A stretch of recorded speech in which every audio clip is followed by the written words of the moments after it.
Thank you very much, PCS. Please, let's take our seats. Good afternoon, everybody. Karibuni.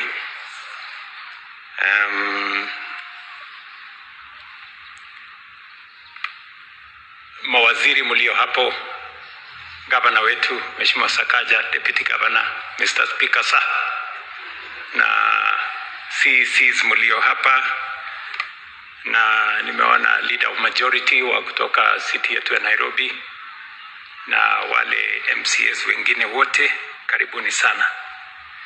Your Excellency, the Governor of the city of Nairobi, distinguished guests, ladies and gentlemen, our constitution establishes two levels of government distinct in mandate, yet interdependent in purpose. It recognizes that as our capital city grows, responsibilities expand, and national priorities evolve, the institution of government must work in structured partnerships within the law, in coordination, and in the national interest to guarantee effective governance and reliable service delivery. It is in this constitutional spirit of cooperative governance that we are gathered here today to strengthen collaboration between the national government and the Nairobi City County government, and to deliberately raise the performance, efficiency, and global standing of our city. Nairobi is not merely another devolved unit. Nairobi is our capital, the seat of the Republic, and the nerve center of national administration. It hosts diplomatic missions from across the world. It is home to two United Nations agencies. Nairobi is the only UN headquarters presence in the global south, and it stands as a commercial, financial, and innovation hub of our region. For many visitors and investors, Nairobi is not just the face of Kenya. Nairobi is Kenya. That standing carries a serious obligation. A capital city must work, as Governor will tell us. It must function. It must meet the highest standards of order, infrastructure, efficiency, and service delivery, not only for its 5 million residents, but also for the millions who depend on it every day. Yet, the fiscal and operational framework of county financing was not designed for a capital city of this scale and responsibility. Nairobi carries national, regional, and global obligations, but is funded largely through the same formula as other counties. Today's cooperation agreement is designed to close the gap. It is actually designed to close that gap fully and within the confines of the law and the Constitution. Let me be clear on the legal foundation. Article 189(2) of our Constitution requires the two levels of government to cooperate, assist, and consult each other. The Intergovernmental Relations Act provides mechanisms for formal coordination agreements. The Urban Areas and Cities Act recognizes the special status of the capital city of Nairobi and provides the framework for joint cooperation. So, this agreement is anchored in the Constitution, in the Intergovernmental Relations Act, and in the Urban Areas and Cities Act. We are not operating in a vacuum. Indeed, Since the enactment of the Urban Areas and Cities Act in 2012, this cooperation agreement is 14 years late. It should have been in place with the advent of devolution. What we are augmenting today is not a transfer of functions. Let me repeat. There is no transfer of functions happening. For the avoidance of doubt, I have no interest in running the city of Nairobi. My hands are full.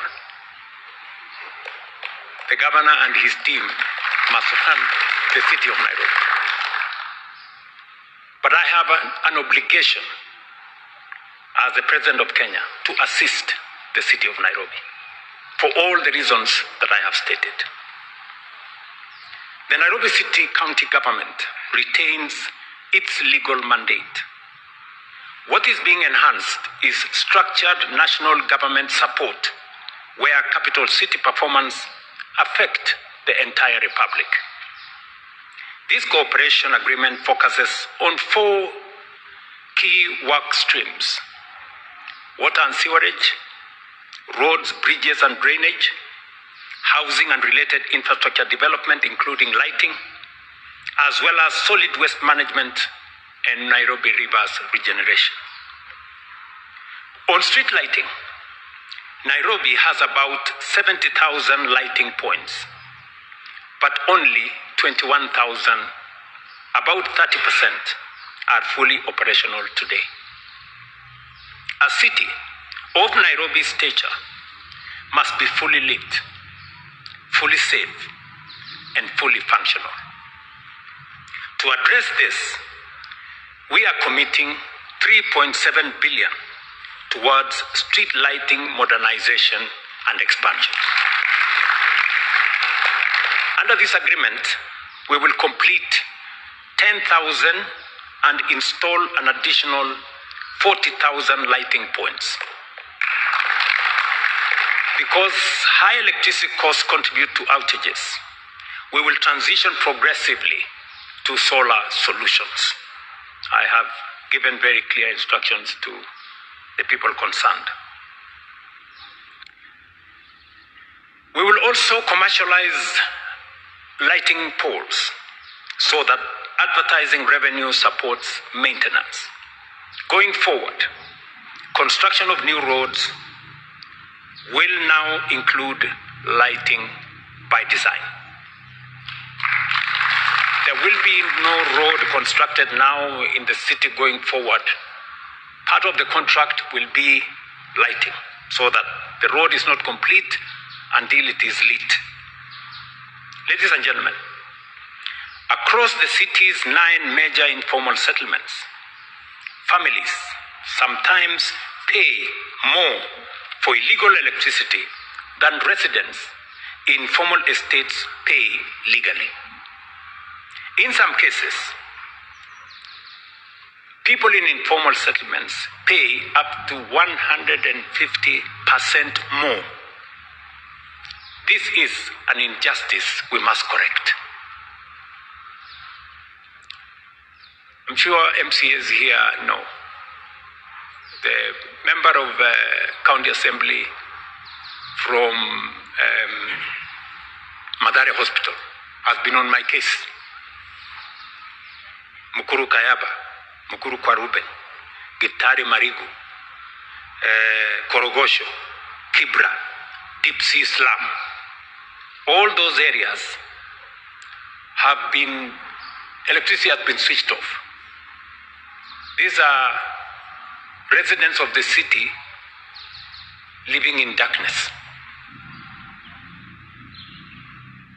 The national government, working with the Kenya Power, we will invest 1.5 billion in transformers and proper last-mile connections, alongside a prepaid bulk framework to lower power costs for low-income households and to make sure that their connections are legalized. In the long term, We will transform informal settlements through affordable housing and a 3.3 billion upgrade program covering transformers, prepaid metering, and settlement lighting around footpaths, markets, schools, and health facilities. On water and sanitation, Nairobi faces both a supply shortage and significant systems losses. We will invest 2.1 billion at Ngedu treatment plant to stop daily losses of approximately 50,000 cubic liters. Another 3.3 billion will go into the Kikiri-Shaurimoyo evacuation corridor to stabilize and extend supply to high demand zones. As Governor said earlier, added on to the 140 million cubic liters, we will now enhance it by another 50,000 in a short while, even as we focus our attention in mobilizing funding for Maragua 4 and Northern Collector 2 to secure long-term water stability for Nairobi and neighboring counties. Just to mention, the Minister for Water knows very well that among the 50 mega dams that are in our strategic plan that will be funded under the National Infrastructure Fund is Maragua 4 that will supply water to the city of Nairobi.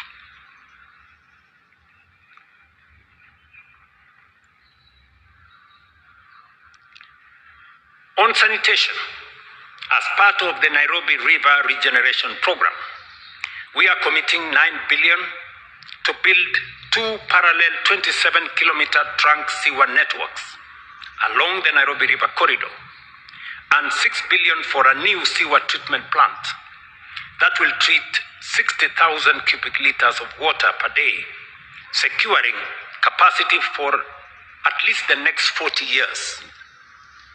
An additional Kenya shillings 3 billion will support last-mile sewer connectivity, while 15 billion shillings is set aside for long-term sewer expansion across the city of Nairobi. On roads, bridges, and drainage, we are spending a total of 8.7 billion shillings. Kenya shillings 2 billion has been allocated to complete phase 1 of Kura roads within the next 2 months.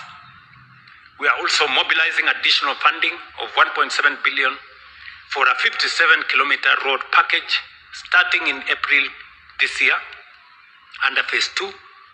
Phase 3, valued at Kenya shillings 5 billion, will also be procured this financial year. And this has had the input of the members of the County Assembly of the city of Nairobi. In every ward, we will enhance road networks under the 5 billion shilling mobility and safety program, completed by 3.7 billion from the county government.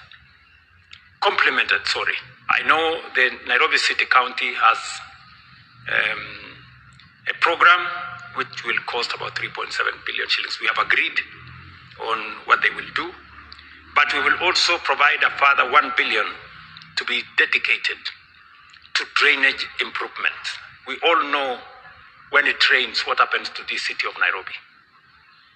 And my instructions to both the Ministry of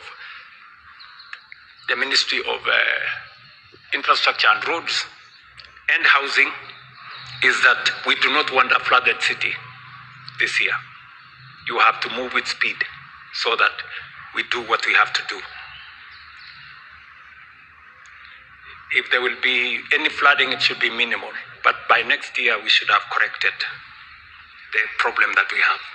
In solid waste management, the county has already allocated 100 acres for material recovery facilities and transfer stations, committing 4 billion shillings, we agreed, Sakaja, while the national government will provide 2 billion shillings every year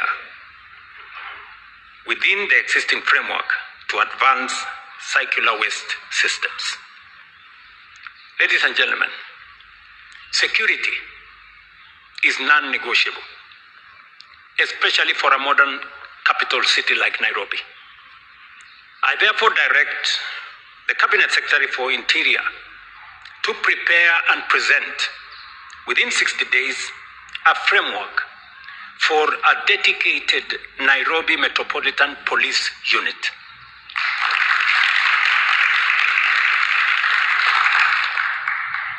To work hand in hand with the Nairobi County Security. We will make, and we must make Nairobi safe for citizens, visitors, investors, and business alike.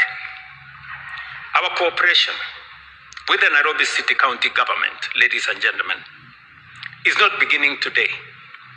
This partnership is already visible in the Nairobi Rivers Regeneration Program, a 50 billion shilling initiative transforming riverine settlements through housing, sanitation, public spaces, and environmental restoration, and employing over 45,000 young people in the city of Nairobi.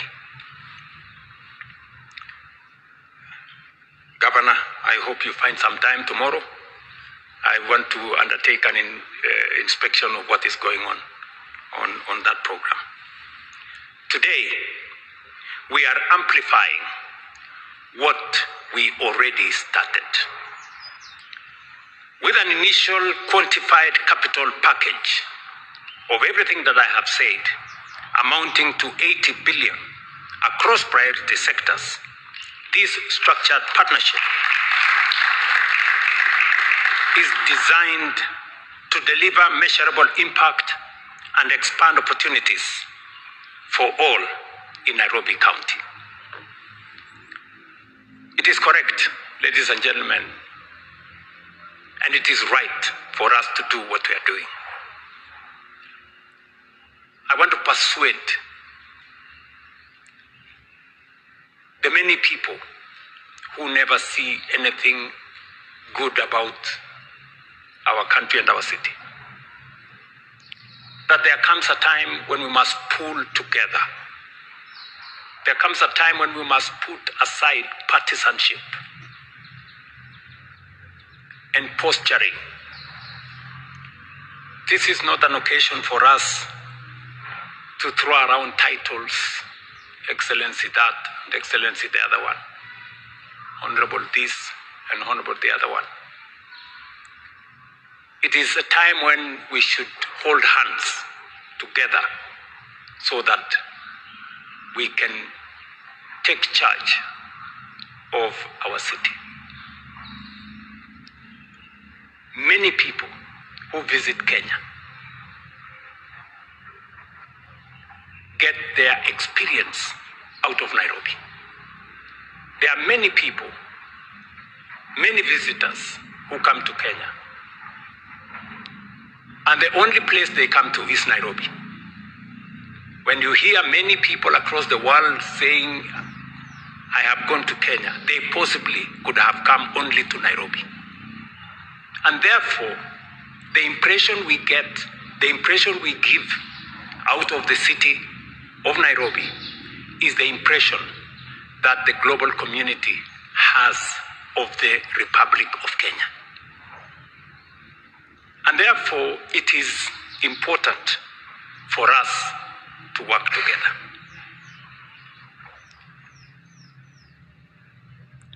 As I have said, the package we are discussing here today is a package of 80 billion shillings.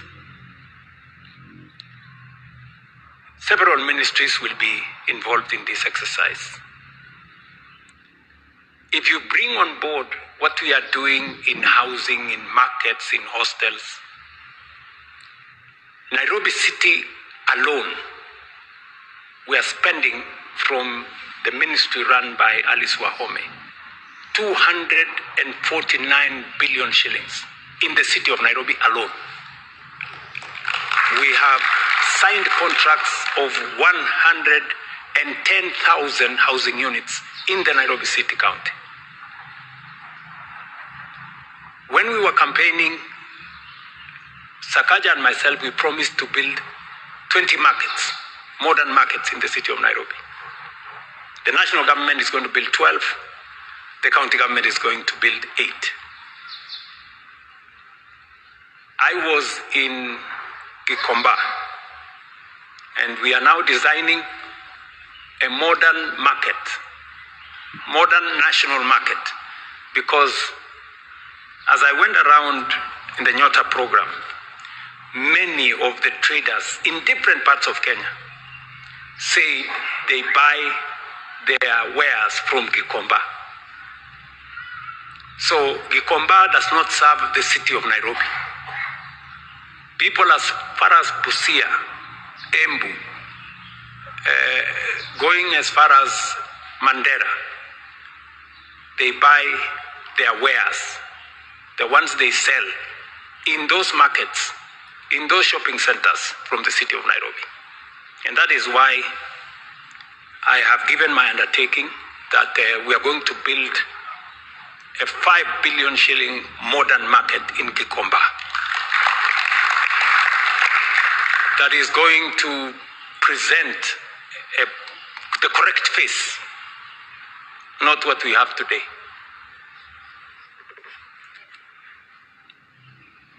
This will strengthen Nairobi's standing as a capital worthy of the republic it serves, orderly, functional, competitive, and globally respected. A first-rank African metropolis that reflects our national ambition and commands both local and international confidence. Ladies and gentlemen, this is a very, very proud moment for me. I want to assure the Nairobi County Assembly, the Speaker is here, the leadership of the House is here, we have several MCAs here, that you will provide oversight as is expected of you. This signed document will come to the County Assembly for your input, for your endorsement before we finally roll it out. The sooner, Mr. Speaker, the sooner we start, So I really want to assure you that we want the exercise of public participation to begin. Let's have the people of Nairobi speak to it.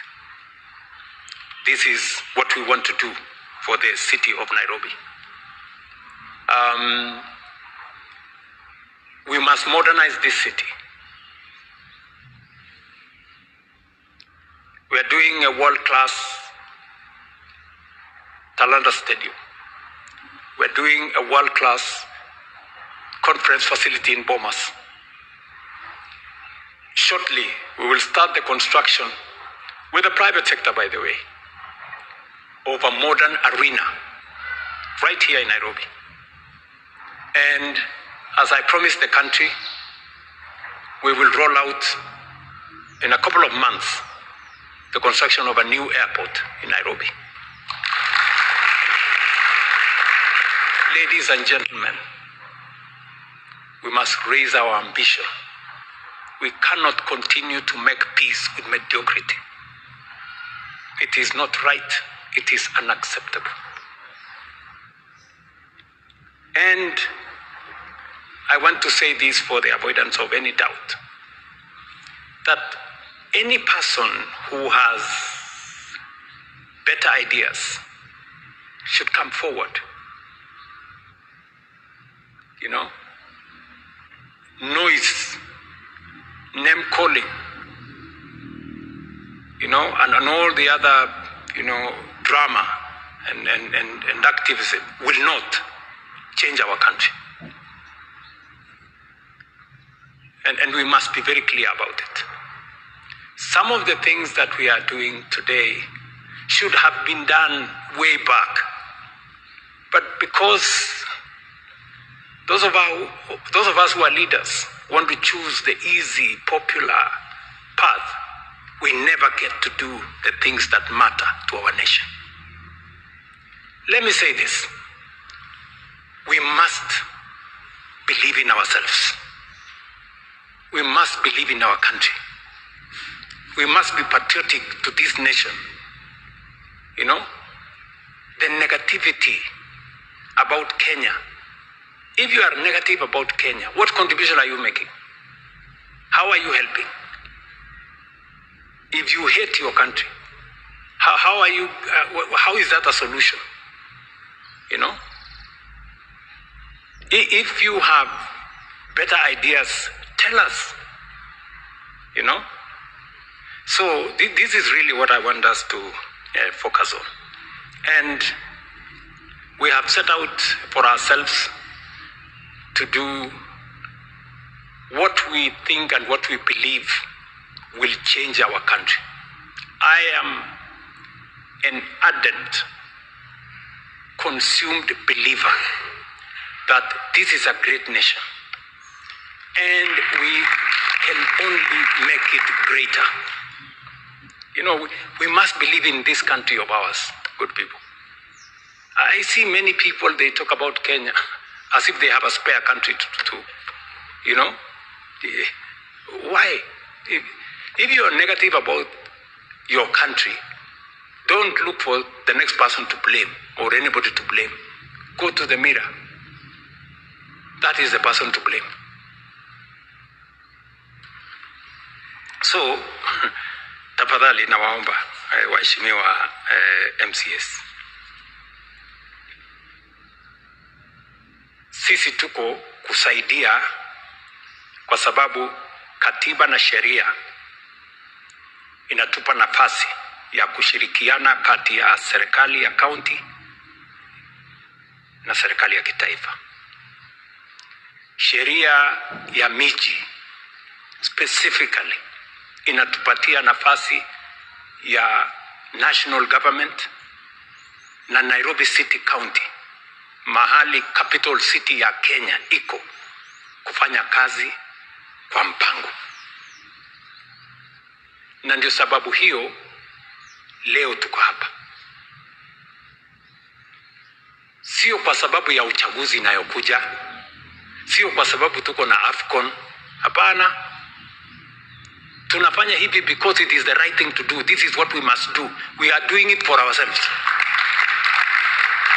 Yes, we are doing it for our country, for the residents of the city of Nairobi and for the people of Kenya. Tunafanya hivyo kwa sababu hiyo. So, hakuna sababu ingine ambayo mtu atatafuta kusema pengine huyu anatafuta hii ama anatafuta ile. Mimi nilifanya campaign pamoja na huyu mungwana. Tulikubaliana na watu wa Nairobi, hii Nairobi haiwezi kuwa mji wa takataka. Today, my friends, let's be honest with ourselves. Nairobi River is a sewer, right? Right, going through the city. The center of the city is a sewer line. And it is supposed to be okay. How is it supposed to be okay? All these years, tuko tu hapo, tumengedhi hapo, you know, we have a sewer. We are the environmental capital of the world. How can we have filth and sewage in the Nairobi River? That is why we have committed resources. Shortly, we will begin the procurement of Ngong River. I hope, Hinga, you are working on that with Alice, so that we can completely change the city of Nairobi and present the correct picture of the people of Kenya. So nawaomba ushirikiano wenu. Mawaziri wako hapa.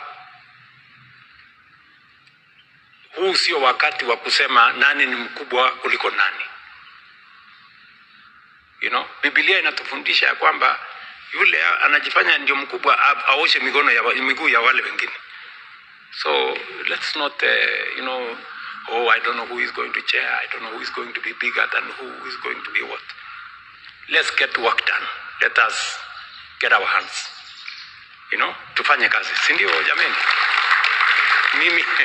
Mimi nawaomba tafadhali wangwana, tushirikiane, tufanye kazi pamoja, tutabadilisha hii city. We have laid a good foundation. Tumeweka msingi mzuri sana. We have stabilized our economy. We have consolidated our economy. We have Nairobi city is among the leading kwa mambo ya registration ya SHA. We have built additional classrooms in this city. I was just getting a brief. We built ourselves 240 classrooms that most of them are ready. The members of parliament in the city of Nairobi built another almost 300 or 400 classrooms, which are also ready. Because we want to change the city of Nairobi. So tushirikiane.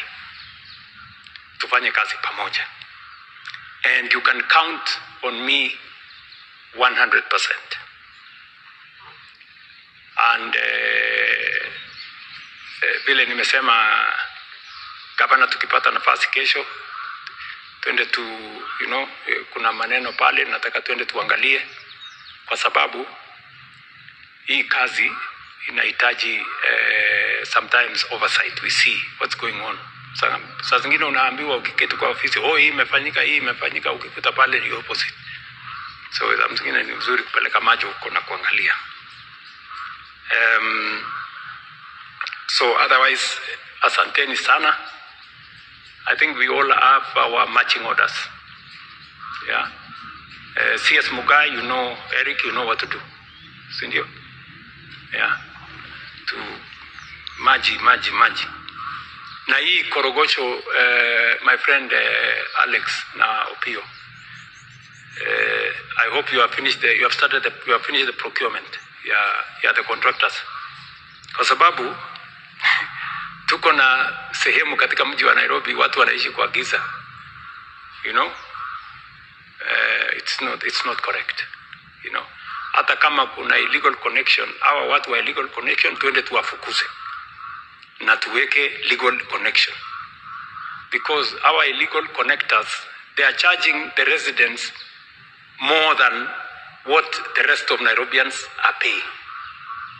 So it is a lose-lose. The government is losing and the consumers are losing. So nobody is winning. So I also want to ask people living in those areas, we are on the same side. Mujue, we are on the same side. Hawa watu ambao wanafanya illegal connection, they are exploiting you and they are stealing from us. So tusaidiane, we corner them, tuwafukuze, ndio tufanye ile inahitajika, tufanye pamoja. Tumekubaliana jameni? So Mr. Speaker, over to you na county assembly yako, alafu tutembee na watu wa Nairobi na watu wa taifa letu la Kenya. God bless you.